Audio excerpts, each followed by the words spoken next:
Baik, para pemirsa HTV yang dimuliakan Allah Subhanahu wa taala, kembali lagi kita di Ustaz Menjawab dan kita sedang membicarakan satu tema yaitu ulama masa depan. Ya. Nah, para pemirsa HTV Allah muliakan, tentu ulama masa depan ini harus melihat kepada bagaimana kinerja-kinerja, upaya-upaya yang sudah dilakukan oleh ulama-ulama sebelumnya. Jadi ulama masa depan itu bukan kemudian melahirkan sesuatu yang baru kemudian tanpa ada pijakan dari ulama-ulama sebelumnya. Ya. Ada satu ungkapan yang sangat populer di masyarakat kita dan ini juga penting untuk dipahami oleh kita semua, yaitu ungkapan yang bunyinya adalah al-muhafadzah 'alal qadimis salih wal akhdhu bil jadidil aslah. Yaitu memelihara hal-hal lama yang masih saleh, yang masih sesuai, yang masih relevan. Kemudian wal akhdhu bil jadidil aslah, dan mengambil sesuatu yang baru yang lebih sesuai, yang lebih relevan. Nah, inilah sebenarnya tugas-tugas ulama di masa sekarang dan juga masa depan adalah kalau memang ada sesuatu yang masih relevan dengan zaman kita sekarang, dengan keadaan kita sekarang, apa yang sudah terjadi zaman lalu, maka kita bisa mempertahankan, ya, bisa menjaganya. Dan kalau ada sesuatu yang baru yang ada di zaman kita sekarang, itu juga harus kita ambil, al-akhdhu kita ambil. Jadi kita kemudian tidak jumud, ya, jumud dengan sesuatu yang lama. Mestilah mempertahankan yang lama. Tidak seperti itu. Kalau memang yang lama itu adalah sesuai dengan keadaan kita sekarang ini, maka sudah pasti yang lama juga kita pertahankan. Sebagaimana dalam ungkapan tadi, al-muhafadzah 'alal qadimis salih wal akhdhu bil jadidil aslah. Ya. Jadi melestarikan atau menjaga yang lama yang masih saleh, yang masih sesuai, yang relevan, dan mengambil sesuatu yang baru yang lebih sesuai, yang lebih relevan. Baik, para HTV Allah muliakan. Dalam satu hadis Nabi SAW menyebutkan bahwa ada 3 fungsi ulama. Jadi kata beliau SAW, yahmilu hadzal ilma min kulli khalafin 'udhuluh yanfuna anhu tahrif al-ghalin wa intihal al-mubtilin wa ta'wil al-jahilin. Ilmu agama ini akan terus dibawa, akan terus dijaga dari zaman ke zaman oleh orang-orang yang adil. Yang tugas mereka itu adalah yanfuna anhu tahrif al-ghalin, menghilangkan tahrif al-ghalin, penyimpangan orang-orang yang ekstrim, orang-orang yang melampaui batas. Nah, jadi ulama itu menghilangkan penyimpangan-penyimpangan yang dilakukan oleh orang-orang ekstrim. Jadi orang-orang ekstrim ini mengatasnamakan Islam untuk amalan-amalan yang mereka lakukan. Padahal amalan mereka itu tidak sesuai dengan Islam. Tapi mereka mengatakan amalan kami sesuai Al-Quran dan Hadis. Nah, itu orang-orang ekstrim. Ya. Kemudian yang kedua adalah wantihal al-mubtilin, pemalsuan orang-orang batil. Jadi orang-orang yang batil, ya, mereka ingin memalsukan ajaran Islam ini, sehingga ajaran Islam ini tidak lagi murni sebagaimana diajarkan Nabi kita Muhammad SAW. Maka tugas ulama adalah memurnikan ajaran ini, ajaran Nabi ini, sehingga sesuai seperti yang diajarkan Nabi SAW dahulu. Kemudian yang ketiga adalah wa ta'wil al-jahilin, penafsiran orang-orang jahil, penafsiran orang-orang bodoh. Dia tidak mengerti agama, lalu dia menafsirkan sesuai dengan hawa nafsunya, tidak sesuai dengan petunjuk Nabi SAW, tidak sesuai dengan petunjuk ulama-ulama salaf dan seterusnya. Nah, jadi para pemirsa HTV Allah muliakan, inilah tugas ulama sebenarnya.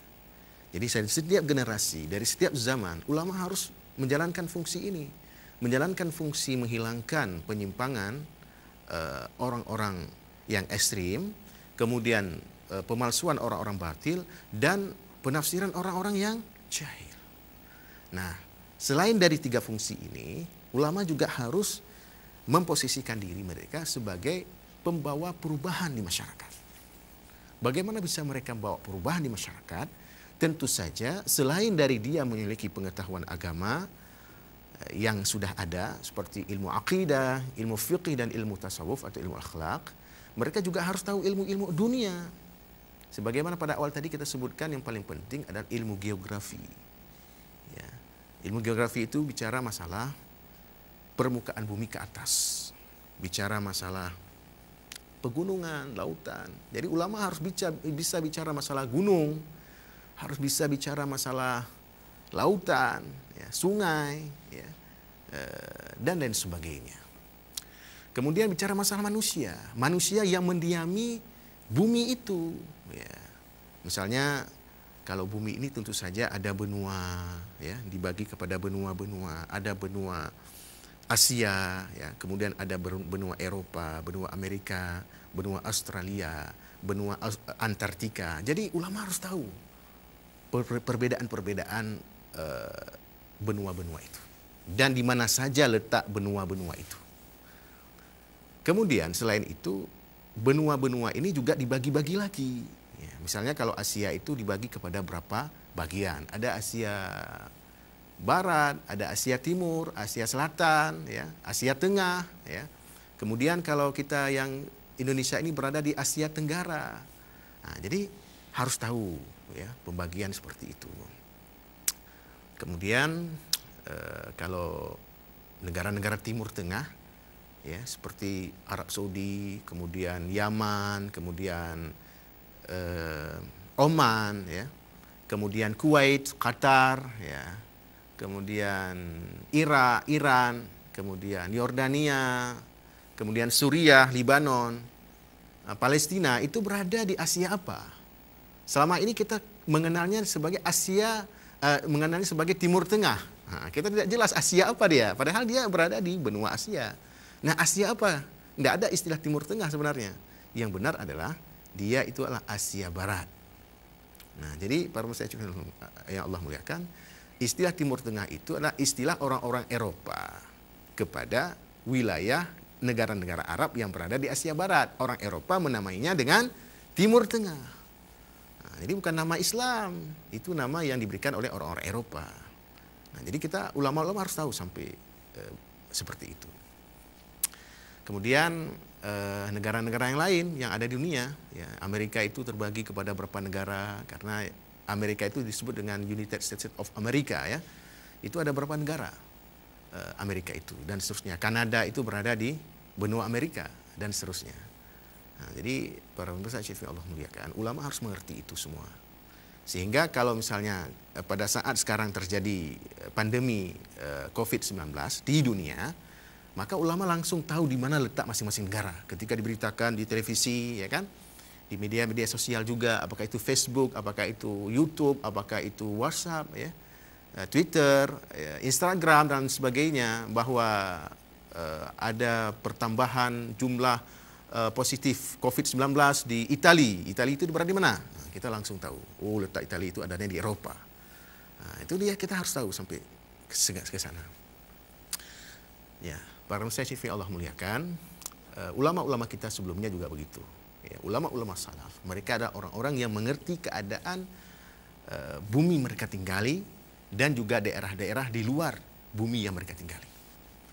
Kita juga tadi menjelaskan berkaitan dengan surah Ar-Rum. Ya, Allah Subhanahu wa taala menceritakan bagaimana dua peradaban besar di zaman itu saling berperang sama mereka. Dan umat Islam wajib tahu pengetahuan itu. Maka Allah ceritakan Al-Quranul Karim.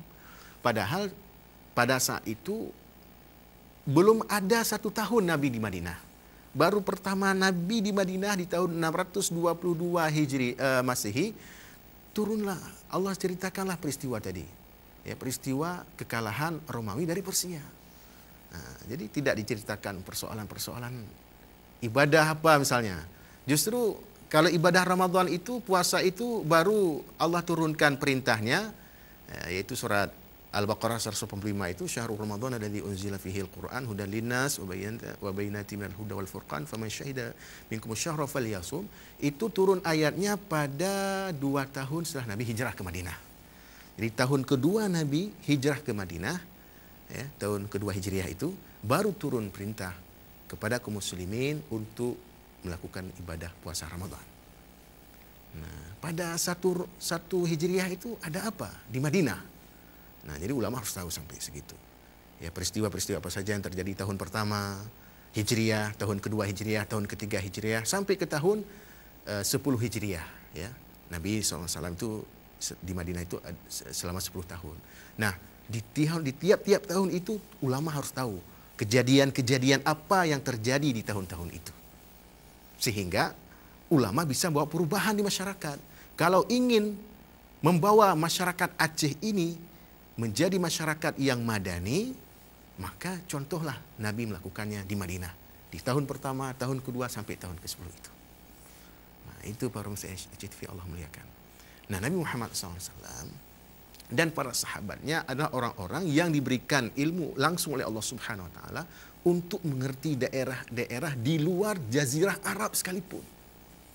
Allah mengajarkan kepada kaum muslimin yang baru hari pertama tiba di kota Madinah, tahun pertama berada di kota Madinah, dengan pengetahuan tentang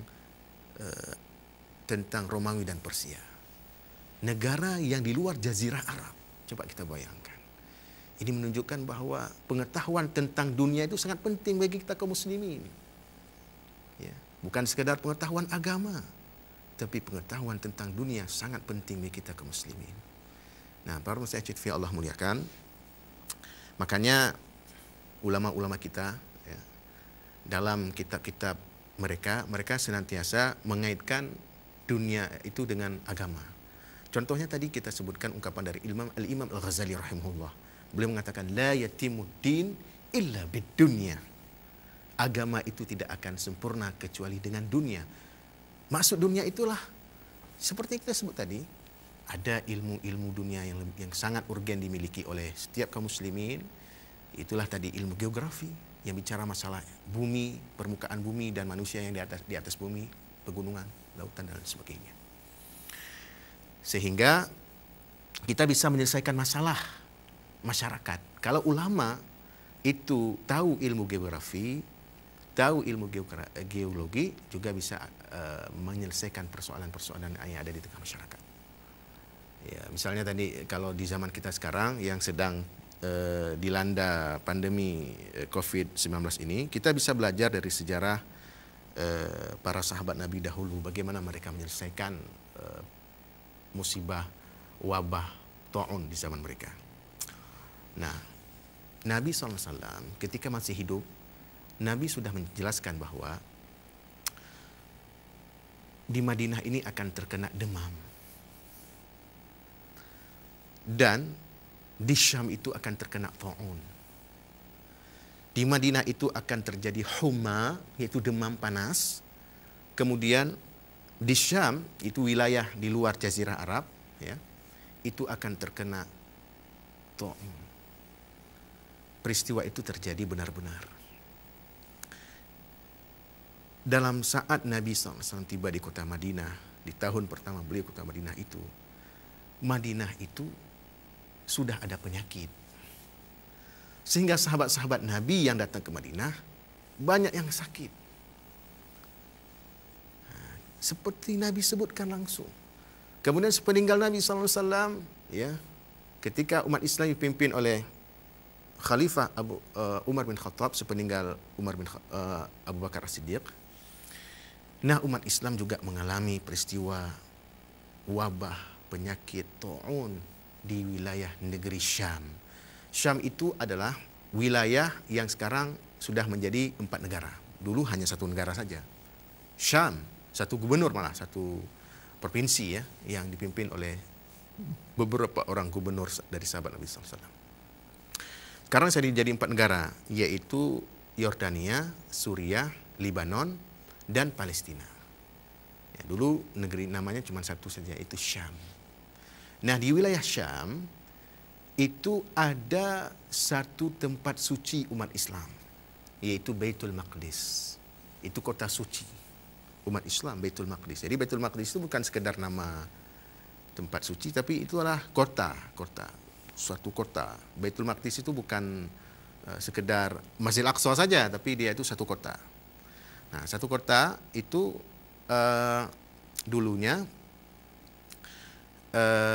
Nabi SAW menjelaskan dalam hadisnya bahwa kaum muslimin itu mempunyai tempat suci yang lain selain dari Ka'bah dan Madinah, yaitu Baitul Maqdis. Bahkan dalam sebuah hadis Nabi SAW menyebutkan, la tushaddur rihal illa ila thalathati masajid. Janganlah Anda punya keinginan berlebihan untuk mengunjunginya kecuali kepada 3 masjid. Yaitulah Masjidil Haram, Masjid Aqsa dan Masjid Nabawi. Masjid Aqsa itulah Baitul Maqdis tadi. Jadi para muslimin yang Allah muliakan, Baitul Maqdis itu berada di Syam, di sebuah negeri namanya Syam. Dan pada masa Umar bin Khattab, Baitul Maqdis itu berhasil ditaklukkan oleh kaum muslimin. Ditaklukkan oleh seorang panglima perang yang bernama Abu Ubaidah bin Jarrah.